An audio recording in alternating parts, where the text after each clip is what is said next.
Bismillahirrahmanirrahim. The topic for discussion is light independent reaction. आज हम discuss करेंगे light independent reaction. इसको dark cycle भी कहते हैं, इसको C3 साइकिल भी कहते हैं। हम इसको C3 साइकिल इसी वजह से कहते हैं कि इसमें 3 कार्बन डाइऑक्साइड यूज होते हैं रिएक्टेंट के तौर पे। हमने लाइट डिपेंडेंट रिएक्शन को डिस्कस किया था, उसके अंदर जो प्रोडक्ट थी ATP और NADPH, वही ATP और NADPH डार्क रिएक्शन के अंदर यूज होती हैं रिएक्शन के लिए और शुगर बनती है। मैंने पिछले लेक्चर के अंदर आपको ब्रीफली डिस्कस कर दिया था कि जो ATP और NADPH लाइट डिपेंडेंट रिएक्शन के अंदर यानी फोटोसिंथेसिस के अंदर जो होते हैं, जो बनते हैं, वही डार्क रिएक्शन के अंदर यूज हो जाते हैं। फर्स्ट ऑफ ऑल हमें डिस्कस करना है डार्क रिएक्शन। तो डार्क रिएक्शन एक साइंटिस्ट था जिसका नाम है केल्विन। इस टॉपिक के 3 नाम हैं, 3 नामों से ये लॉन्ग क्वेश्चन आपको पूछा जा सकता है। फर्स्ट ऑफ ऑल ये लाइट इंडिपेंडेंट रिएक्शन भी पूछा जा सकता है, आपको पूछा जा सकता है कि डिस्कस डार्क रिएक्शन, आपसे पूछा जा सकता है C3 पाथवे क्या होता है, उसके 3, 4, 5 नाम और साइंसदान के नाम से भी इसको पूछा जा सकता है कि what is a Calvin cycle. इसको ब्रीफली आप डिस्कस करें तो 1961 के अंदर इस डार्क रिएक्शन को सबसे पहले मुतारफ कराने वाला जो साइंटिस्ट था उसका नाम है केल्विन। इसी वजह से इसको केल्विन साइकिल भी कहते हैं। 1961 के अंदर इसने डिस्कवर किया था। इसके 3 स्टेप्स होते हैं। जो साइकिल होता है, जो डार्क रिएक्शन होता है जिसमें शुगर बननी होती है, इसके 3 स्टेप्स होते हैं। और याद रखिएगा कि जो थैलाकॉइड होती है उसके अंदर क्या होता है, फोटोसिंथेसिस होती है। लेकिन याद रखिएगा जो डार्क रिएक्शन होता है वो स्ट्रोमा के अंदर होता है। ये बात आपने याद रखनी है। MCQs के लिए याद रखिएगा कि थैलाकॉइड जो है, जो थैलाकॉइड है, जो ग्रेना है, जिसको हम ग्रेनम भी कहते हैं, उनके अंदर क्या होती है, फोटोसिंथेसिस होती है। और जो डार्क रिएक्शन होता है जहाँ पे शुगर बनती है वो स्ट्रोमा के अंदर बनती है। जो क्लोरोप्लास्ट का स्ट्रक्चर लेक्चर नंबर 3 के अंदर मैंने आपको बताया था।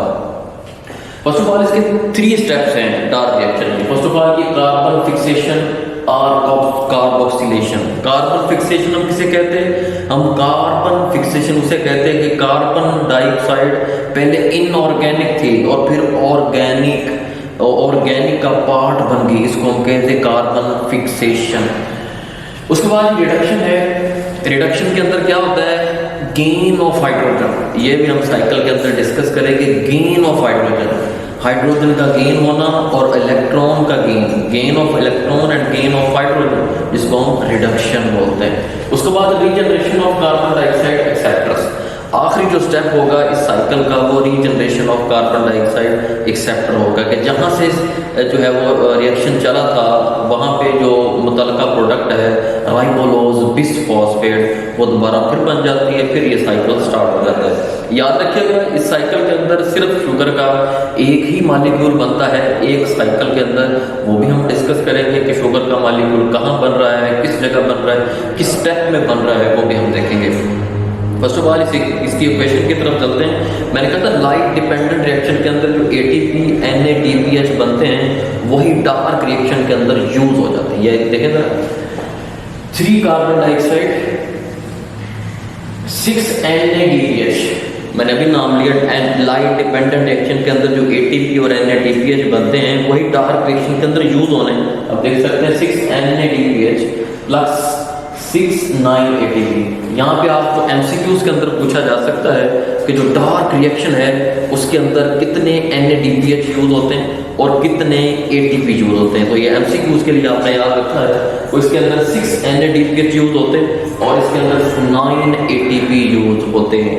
तो जब ये रिएक्शन होता है तो ये शुगर बनती है, इसको हम कार्बोहाइड्रेट्स भी कहते हैं। इसके अलावा जो 6 NADPH है ये यूज होकर 6 NADP प्लस के अंदर चेंज हो जाता है।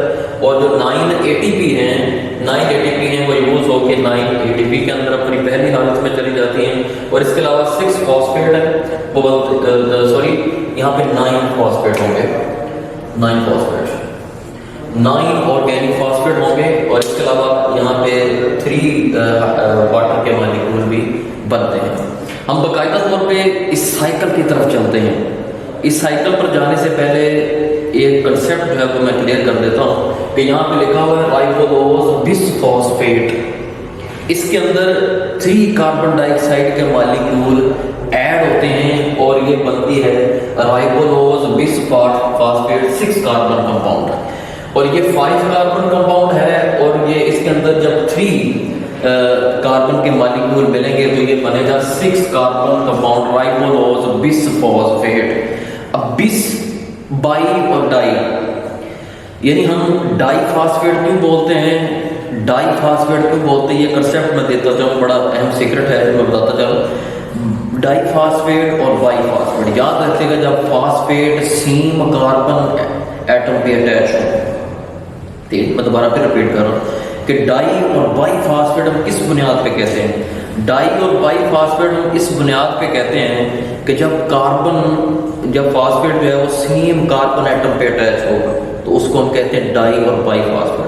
तो बिसफॉस्फेट हम किस वजह से कहते हैं कि अगर फॉस्फेट डिफरेंट कार्बन के ऊपर अटैच हो उसको हम बिसफॉस्फेट कहते हैं।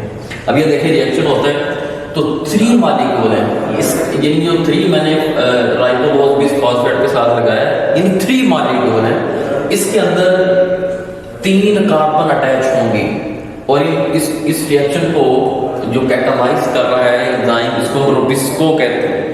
और बिस्को जो है ये क्लोरोप्लास्ट के अंदर जो स्ट्रोमा है उसके अंदर जो है बिस्को प्रोटीन होती है।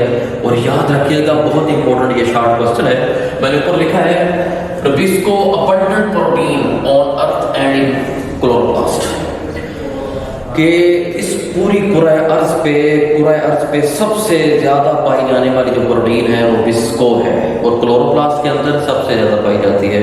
क्लोरोप्लास्ट के अंदर और पूरी अर्थ के ऊपर जो अबंडेंट प्रोटीन है वो बिस्को है। तो यहाँ पे क्या होता है, राइबोलोज बिसफॉस्फेट 5 कार्बन कंटेनिंग कंपाउंड है और ये कितने हैं, 3 मॉलिक्यूल है और 5 कार्बन कंटेनिंग कंपाउंड है राइबोलोज बिसफॉस्फेट। इसके साथ 3 कार्बन मिलती हैं और ये बनता है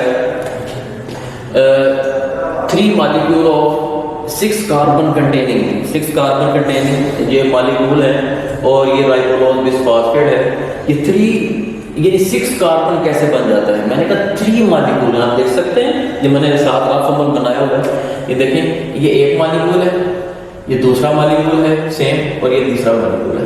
इसके साथ अगर आप एक कार्बन को अटैच करते जाएं, एक कार्बन को अटैच करते जाएं तो ये कितने हो गए, 1 2 3 4 5 6, 1 2 3 4 5 6, 1 2 3 4 5 6, तो 3 मॉलिक्यूल हैं राइबोलोज बिसफॉस्फेट और कितने कार्बन हैं, 6 कार्बन है, पहले 5 थे फिर 6 हो गए और तीनों मॉलिक्यूल के अंदर एक कार्बन को आपने ऐड करते जाना है तो ये बन जाएगा 6 कार्बन कंटेनिंग कंपाउंड राइबोलोज बिसफॉस्फेट। अब देख सकते हैं ये 5 थे, मैंने एक कार्बन को ऐड करके कितने कार्बन है, 3 कार्बन है, तो मैंने 3 कार्बन को ऐड करके तो ये बन जाएगा 3 मॉलिक्यूल यानी 3 राइबोलोज बिसफॉस्फेट 6 कार्बन कंटेनिंग कंपाउंड। अब ये जो है हाईली अनस्टेबल होता है, ठीक है जी, हाईली अनस्टेबल होता है और जल्दी ये चेंज हो जाता है, इसके अंदर ये चेंज हो जाता है 3-फॉस्फोग्लिसरेट, ठीक है, 6 यानी 3-फॉस्फोग्लिसरेट के अंदर आप देख सकते हैं कि ये देखें ये 6 कार्बन कंटेनिंग है, अगर दरमियान से मैं यहाँ से बांड अगर टूट जाए तो ये कितने हो जाएंगे, मैंने लिखा 3-फॉस्फोग्लिसरेट और ये 6 कार्बन कंटेनिंग है यानी 6 मॉलिक्यूल बन जाएंगे। तो ये 1 2 3 4 5 और 6 बन गए आपके सामने है कि मैंने कहा कि 6 मॉलिक्यूल बन जाएंगे और 3-फॉस्फोग्लिसरेट होंगे। 3-फॉस्फोग्लिसरेट मींस यानी 3 कार्बन होंगी और मैंने 3-फॉस्फोग्लिसरेट मैंने क्यों कहा है क्योंकि कार्बन फॉस्फेट है ये 3 कार्बन के ऊपर अटैच है, फर्स्ट कार्बन के ऊपर अटैच नहीं है, तो ये 3-फॉस्फोग्लिसरेट होगा, ठीक है। तो ये मजीद मैं आपको बता देता हूँ, ये मैंने 6 कार्बन कंटेनिंग मॉलिक्यूल बनाया था, 6 कार्बन कंटेनिंग मॉलिक्यूल बना, जरा गौर से समझना है आपने कि अगर मैं दरमियान से ये बॉन्ड तोड़ दूं तो ये 6 मॉलिक्यूल बन जाएंगे, ठीक है, 6 मॉलिक्यूल बन जाएंगे और 3 कार्बन कंटेनिंग होंगे, जिसको हम कहते हैं 3 फास्फोग्लिसरेट। ठीक है, 3 फास्फोग्लिसरेट। तो ये वाला जो मुकम्मल है राइबोलोज बिस्फॉस्फेट से 3 फास्फोग्लिसरेट का बनना, इसको हम कहते हैं कार्बन फिक्सेशन। पहला स्टेप हमारा यहाँ पे मुकम्मल हो जाता है। ये राइबोलोज बिस्फॉस्फेट और 3 कार्बन और एंजाइम है ये रिबिस्को, जो प्रोटीन है, abundant protein on earth in chloroplast, और ये बनाती है 3 phosphoglycerate. This is the first step of dark reaction, carbon fixation. Carbon fixation हम क्यों कहते हैं, ये कंसेप्ट भी समझना लाजमी है कि 3 कार्बन डाइऑक्साइड, 3 कार्बन, ये कार्बन डाइऑक्साइड पहले इनऑर्गेनिक थी, फिर ऑर्गेनिक का पार्ट बन गई, इसको हम कहते हैं कार्बन फिक्सेशन। उसके बाद 3 फास्फोग्लिसरेट ये आगे कन्वर्ट हो जाएगी 1O3 बिस्फॉस्फोग्लिसरेट। ठीक है, 1O3 बिस्फॉस्फोग्लिसरेट। इस कंसेप्ट को मैं समझता हूँ किस बुनियाद पे हमने नाम दिया 1O3 बिस्फॉस्फोग्लिसरेट। तो ये 3 फास्फोग्लिसरेट पे है, इसके साथ 6 ATP के 6 ATP मिलेंगे और 6 इनऑर्गेनिक फास्फेट ऐड होंगे और फिर बनेगा 1O3 बिस्फॉस्फोग्लिसरेट। किस बुनियाद पे हमने कहा 1O, यानी कि एक फास्फेट पहली कार्बन पे अटैच है, या आप देख सकते हैं 1 2 3, पहली कार्बन पे अटैच है और दूसरी जो फास्फेट है वो तीसरी कार्बन पे अटैच है, इसी वजह से कहते हैं 1O3 बिस्फॉस्फोग्लिसरेट। उसके बाद जो 6 और इनऑर्गेनिक फास्फेट हैं इनको निकाल देंगे, क्योंकि अगली जो प्रोडक्ट बननी है उसके लिए ये 6 इनऑर्गेनिक फास्फेट जो हमने ऐड किए थे वो ज़रूरत नहीं है।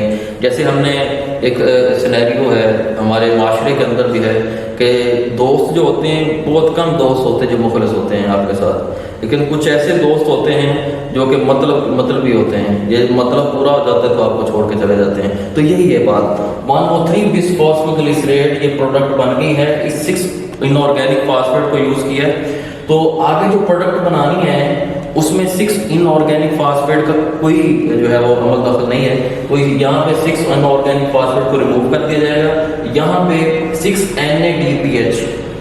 NADPH यूज होंगे और वो कन्वर्ट हो जाएंगे 6 NADP+ के अंदर, और यहाँ पे 2 हाइड्रोजन आयंस, यानी यहाँ पे इलेक्ट्रॉन गेन, यानी गेन ऑफ हाइड्रोजन और गेन ऑफ इलेक्ट्रॉन, यानी यहाँ पे गेन ऑफ हाइड्रोजन है और गेन ऑफ इलेक्ट्रॉन है, यानी रिडक्शन हो रही है। रिडक्शन का प्रोसेस क्या होता है, gain of electron, gain of hydrogen.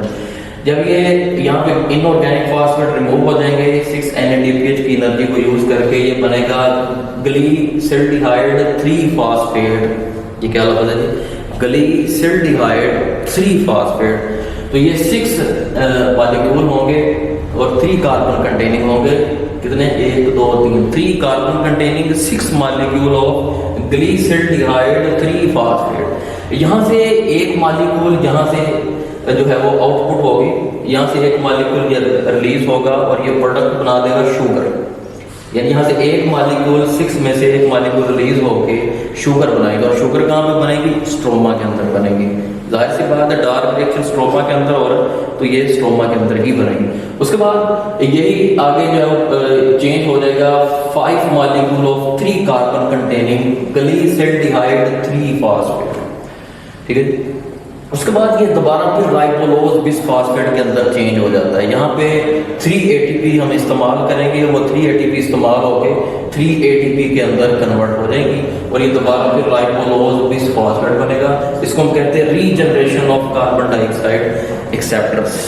तो यहाँ पे हमारी वीडियो का इख्तिताम होता है। हमने देखा है कि किस तरह राइबोलोज बिस्फॉस्फेट 3 कार्बन को मिला के किस तरह जो है वो 3 फास्फोग्लिसरेट बनता है।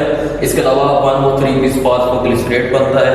उसके बाद ग्लीसल्डिहाइड 3 फास्फेट 6 मॉलिक्यूल 3 कार्बन कंटेनिंग, और उससे जो है वो 5 कार्बन मॉलिक्यूल बनता है, और एंड पे राइबोलोज बिस्फॉस्फेट। यहाँ पे आपने एक चीज़ याद रखनी है, कितने हमने ATP यूज़ किए साइकिल के अंदर, कितने हमने NADPH यूज़ किए। तो याद रखिए MCQs के लिए बहुत इंपॉर्टेंट, 6 NADPH यूज़ किए और 9 ATP हमने यूज़ किए हैं। तो यहाँ पे हमारी वीडियो का इख्तिताम होता है। इस चैनल को सब्सक्राइब कर लीजिए ताकि आने वाली वीडियो का नोटिफिकेशन आप तक आसानी पहुँच सके। ओके, अल्लाह हाफ़िज़।